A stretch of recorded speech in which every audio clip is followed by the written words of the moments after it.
Napansin mo ba, mas maraming Pilipino ang mas alam kung saan may sale kaysa sa kung saan mas makakapag-ipon ng maayos? Mas kabisado ang due date ng utang kaysa sa due date ng financial freedom. Hindi dahil tayo ay tamad, hindi dahil tayo ay bobo, kundi hindi ito itinuro sa atin. Sa paaralan, tinuruan tayo mag-aral para makahanap ng magandang trabaho. Pero walang nagturo kung paano humawak ng pera. Kaya kahit may trabaho, kahit may sahod, ang tanong pa rin, bakit kulang pa rin? Ang sagot, dahil hindi sapat na marunong ka lang kumita. Kailangan mo ring matutong mag-ipon at mag-invest. Bakit nga ba hindi napapansin ng karamihan ang financial literacy? Una, hindi ito priority. Kasi ang isip ng karamihan, basta may trabaho, okay na. Pero habang paulit-ulit ang cycle, walang magbabago. Pangalawa, takot pag-usapan ng pera. Kapag nagbanggit ka ng salitang insurance o ng investment, ang iba agad mayabang or scam yan.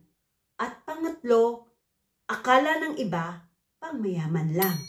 Pero ang totoo, ang financial literacy ay para sa lahat, lalo na sa mga gustong umasenso. Lumaki tayong sinasabihan, mag-aral kang mabuti para makahanap ka ng magandang trabaho. Pero wala nagsabi na kahit gaano kalaki ang sahod mo, kung hindi marunong humawak ng pera, laging kulang pa rin. Ang tunay na financial literacy, hindi tungkol sa pera lang. Ito ay tungkol sa disiplina, kaalaman at direksyon sa buhay. OFW ka man, empleyado o simpleng magulang, lahat tayo ay may karapatang matuto ng financial literacy. Hindi mo kailangan maging mayaman bago magplano. Ang kailangan mo lang magdesisyon na ayaw mong manatiling pagod sa kakatrabaho pero walang ipon.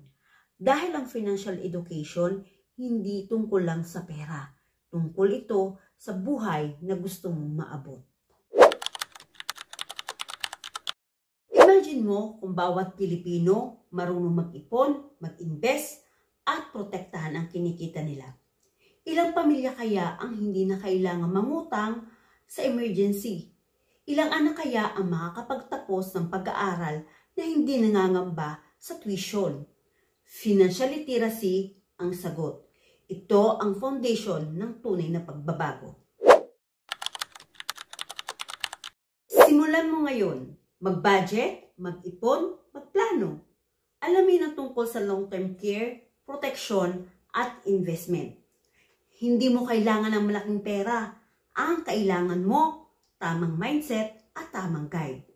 At kung gusto mong matuto, marami ng community gaya ng IMG ang nagtuturo nito ng libre. Dahil ang perang pinaghirapan mo, deserve mong mapangalagaan at mapalago. Financial literacy ay hindi pang mayaman. Ito ay para sa mga gustong umangat at magbago ang buhay. Be the reason someone decided to start their financial journey. That's real leadership.